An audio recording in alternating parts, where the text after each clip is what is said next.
Saudara dan saudari, Injil kita pada hari ini diambil dari Injil Lukas bab 1 ayat 26 sampai 38. Dalam bulan yang ke-6 Allah mengutus malaikat Gabriel ke sebuah kota di Galilea bernama Nazaret kepada seorang perawan yang bertunangan dengan seorang bernama Yusuf dari keluarga Daud. Nama perawan itu Maria.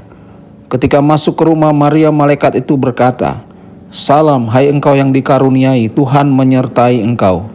Maria terkejut mendengar perkataan itu lalu bertanya di dalam hati apakah arti salam itu.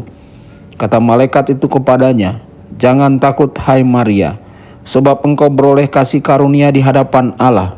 Sesungguhnya engkau akan mengandung dan melahirkan seorang anak laki-laki, dan hendaklah engkau menamai dia Yesus. Ia akan menjadi besar dan disebut anak Allah yang maha tinggi, dan Tuhan Allah akan mengaruniakan kepadanya tahta Daud bapa leluhurnya. Ia akan menjadi raja atas kaum keturunan Yakub sampai selama-lamanya, dan kerajaannya tidak akan berkesudahan."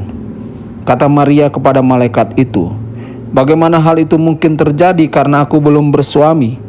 Jawab malaikat itu kepadanya, "Roh Kudus akan turun atasmu, dan kuasa Allah yang maha tinggi akan menaungi engkau. Sebab itu, anak yang akan kau lahirkan itu akan disebut kudus anak Allah. Dan sesungguhnya Elisabet sanakmu itu, ia pun sedang mengandung seorang anak laki-laki pada hari tuanya. Dan inilah bulan yang ke-6 bagi dia yang dikatakan mandul itu. Sebab bagi Allah tidak ada hal yang mustahil." Maka kata Maria, "Sesungguhnya aku ini hamba Tuhan, terjadilah padaku menurut perkataanmu." Lalu malaikat itu meninggalkan Maria. Demikianlah sabda Tuhan. Terpujilah Kristus.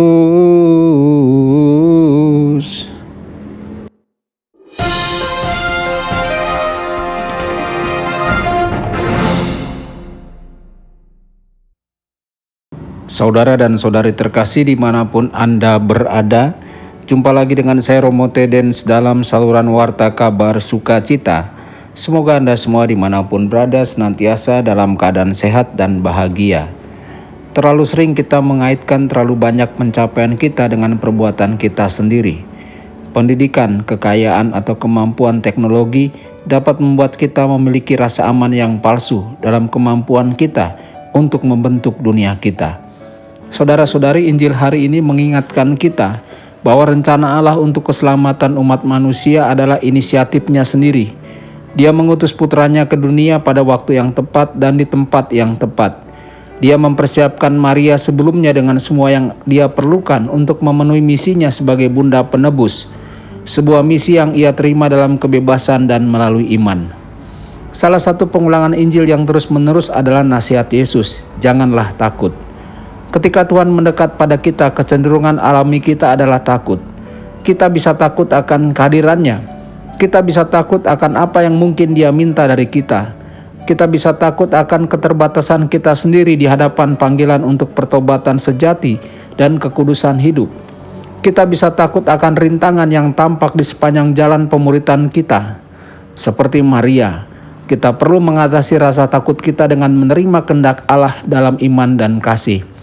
Saat keyakinan kita kepada Tuhan meningkat, ketakutan kita berkurang. Saat cinta kita meningkat, ketakutan kita menghilang. Saudara-saudari, apa yang kita takutkan dalam hubungan kita dengan Tuhan? Sungguh hal yang luar biasa untuk membuat keselamatan umat manusia bergantung pada tanggapan bebas Maria. Jawaban Maria ya kepada Allah menunjukkan kepada kita kekuatan dan transendensi dari pilihan pribadi. Itu juga menyoroti pentingnya jawaban ya pribadi kita sendiri kepada Tuhan sehubungan dengan rencananya bagi hidup kita.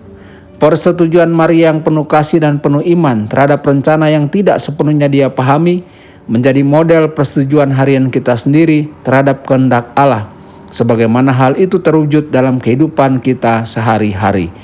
Tuhan Yesus memberkati dan menyertai Anda semua. Sabda Allah adalah kebenaran. Sabda Allah adalah kehidupan. Mari kita mencintainya, mari kita kita menghayatinya.